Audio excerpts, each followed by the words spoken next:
Imagina que estás en el año 2000, enciendes tu ordenador y vas a uno de los conocidos foros de internet y de repente, en un nuevo tema, te das cuenta de que alguien afirma ser un viajero del tiempo, aporta pruebas,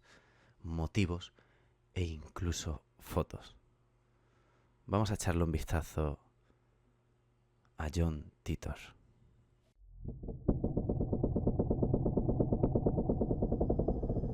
Este hombre, John Titor, afirmaba ser un soldado del ejército norteamericano del año 2036 que vuelve al año 2000 con la misión de recuperar una computadora IBM 5100 que le hacía falta para entender un código en su tiempo futuro, es decir, en el 2036, que evitaría la catástrofe en su tiempo. En el foro tenemos que entender que la gente, cuando John Titor apareció, empezó a preguntarle muchísimas cosas. Él poco a poco iba respondiendo y algunas de estas preguntas eran: ¿pero y por qué necesitaría una máquina tan antigua? Incluso ya en los 2000 podía ser algo antigua, estamos hablando de una IBM 5100, y él respondió diciendo que esta computadora tenía un sistema secreto para descifrar y leer códigos que en el 2036 les harían falta para desactivar ciertos misiles de destrucción masiva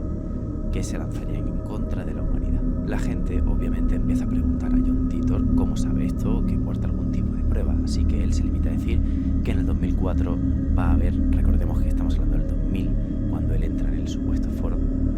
en el 2004 va a haber una guerra civil en Estados Unidos, la cual llevará que en el 2015 haya una especie de guerra mundial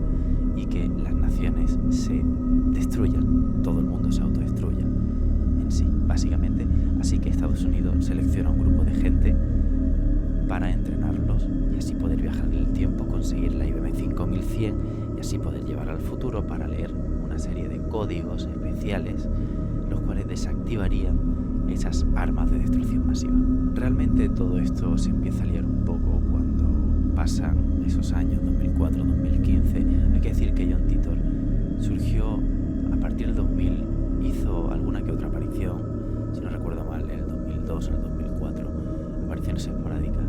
pero ya nunca más volvió a aparecer y obviamente no se cumplió del todo las profecías que él dijo. No eran profecías, para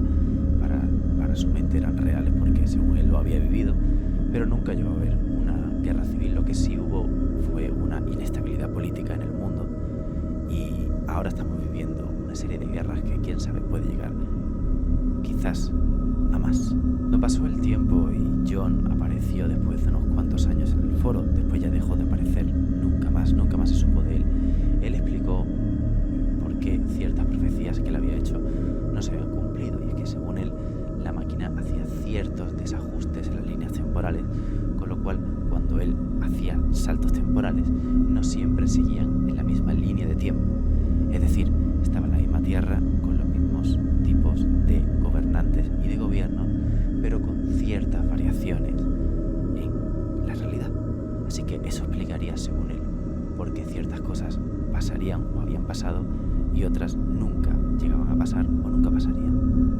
Según John, la máquina era capaz de hacer viajes en el pasado y hacia el futuro, y para no levantar sospechas se monta en un Chevrolet del 1980,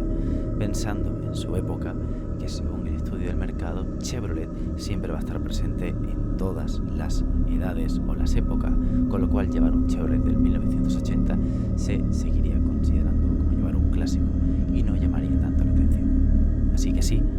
la máquina de viajes temporales estaba instalada en un Chevrolet de los años 80.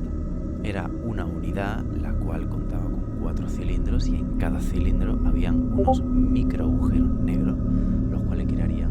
esa especie de fluctuación en el espacio-tiempo y que permitiría a John, junto con una serie de manivelas